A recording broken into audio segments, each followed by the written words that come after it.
வணக்கம் நண்பர்களே. நாளொரு கதை. கதை எண் 51. சிவா. கதை சொல்பவர் எஸ். தண்டபாணி, பொள்ளாச்சி. நம்பிக்கை, இது எல்லாவற்றிலும் வேண்டும். நம்பிக்கையுடன் செய்யாத எந்த ஒரு செயலும் வெற்றியை நோக்கி செல்லாது. ஒருவனுக்கு 100% பக்தி இருப்பினும் அவனுக்கு 1% இறைவனிடம் நம்பிக்கை இருக்க வேண்டும். அது இல்லாவிடில் தெய்வத்தாலும் அவனுக்கு உதவ முடியாது. ஒரு சில காரணங்களால் தெய்வம் ஒரு அளவுக்கு மேல் உதவி புரியாது. இதோ அதை ருசுப்படுத்தும் ஒரு கதை உங்களுக்காக. சிவாவின் குடும்பம் ஆன்மீகத்தில் முழுமையான ஈடுபாடு கண்டது. அதன் காரணமாக சிவபக்தரான சிவாவின் தந்தை தனது குழந்தைக்கு சிவகுமார் என்று பெயரிட்டார். இப்போது அது சிவா. அவனும் பக்தியில் சளைத்தவன் அல்ல. தெய்வத்தை நினையாமல் எந்த ஒரு காரியத்தையும் செய்ய மாட்டான். அவனது பெற்றோருக்கு ஒரே பிள்ளை, அதுவும் செல்ல பிள்ளை. அவன் இன்னும் திருமண பந்தத்தில் தள்ளப்படவில்லை. அதற்கான ஏற்பாடுகள் நடைபெற்று வந்தன. சிவா மலை ஏறும் பயிற்சியில் முழு ஈடுபாடு கொண்டிருந்தான். எவரெஸ்ட் புகழ் டென்சிங் போல பெயரெடுக்க வேண்டும் என்று மிகுந்த அவா அவனுக்கு.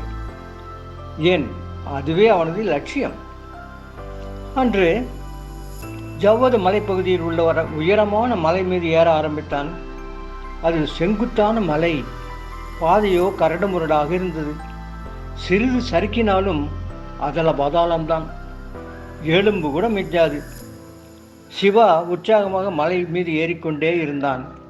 சிறு சிறு சறுக்கல்களை சமாளித்தபடி முன்னேறி கொண்டு இருந்தான். வெகு உயரத்திற்கு சென்ற பிறகு திரும்பி பார்த்தபோதுதான் இருட்ட ஆரம்பித்திருப்பதே அவனுக்கு தெரிந்தது. வேகமாக ஆனால் மிக கவனமாக இறங்க ஆரம்பித்தான். இப்போது நன்றாக இருட்டிவிட்டது. கண்ணுக்கு எதுவுமே புலப்படவில்லை. இன்னும் தரையை தொட எத்தனை கீழே இறங்க வேண்டுமோ தெரியவில்லையே. மெல்லிய பயம் அவனை பற்றி கொண்டது. நேரம் செல்ல செல்ல அது அதிகரித்தது. பதட்டத்தில் கால் இடறியது. கடவுளே காப்பாற்று! அவனது அலறல் அந்த மலைப்பகுதியில் பயணித்தது, எதிரொலித்தது. ஆனால் அவனுக்கு அந்த நேரத்தில் ஏகாந்தமான இடத்தில் உதவ யார் இருக்கிறார்கள்? வழுக்கலில் கீழே போய்கொண்டே இருந்தான். அப்பாடா! கைக்கு தொங்கிக் கொண்டிருந்த கயிறு கிடைத்தது. அதை இறுக பற்றி கொண்டான். அந்த கும்மிருட்டில் எதுவுமே தெரியவில்லை. எத்தனை நேரம்தான் தொங்கிக் கொண்டிருப்பது? கை வலிக்க ஆரம்பித்தது. எப்போது கை நழுவுமோ என்று மரணம் நிச்சயம் என்றது மனம். வாய் கவசத்தை சொல்ல ஆரம்பித்தது. காக்க காக்க கனகவேல் காக்க. அப்போது மகனே, அந்த கயிற்றை விட்டு கீழே குதி. அசிரீரியின் குரல் கம்பீரமாக ஒலித்தது. கயிற்றை விட்டு விடுவதாவது என்ன பைத்தியக்காரத்தனம்!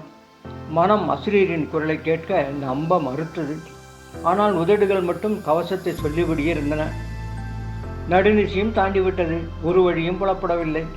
கடவுள் வந்து காப்பாற்ற மாட்டாரோ?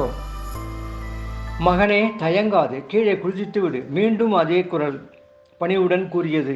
ஆனால் அவன் அதை நம்ப வேண்டுமே.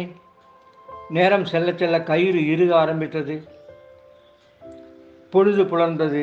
காலையும் வளர்ந்துவிட்ட அந்த நேரத்தில் அந்த வழியே சென்ற இரு மலைவாசிகள் கயிற்றை பிடித்தபடி தொங்கிக் கொண்டிருந்த அந்த உருவத்தை பார்த்தனர்.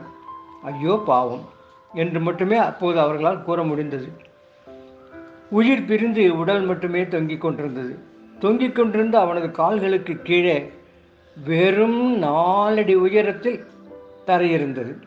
அசிரீரி கூறியவாறு கயிற்றை விட்டுவிட்டு கீழே குதித்திருந்தால் அவன் உயிர் பிழைத்திருப்பான்.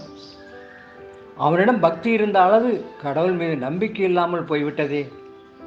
ஒன்றுக்கு 2 முறை காப்பாற்ற நினைத்தும் அந்த தெய்வத்தாலும் அவனை காக்க இயலவில்லை. அங்கு நம்பிக்கையின்மை வென்றுவிட்டது.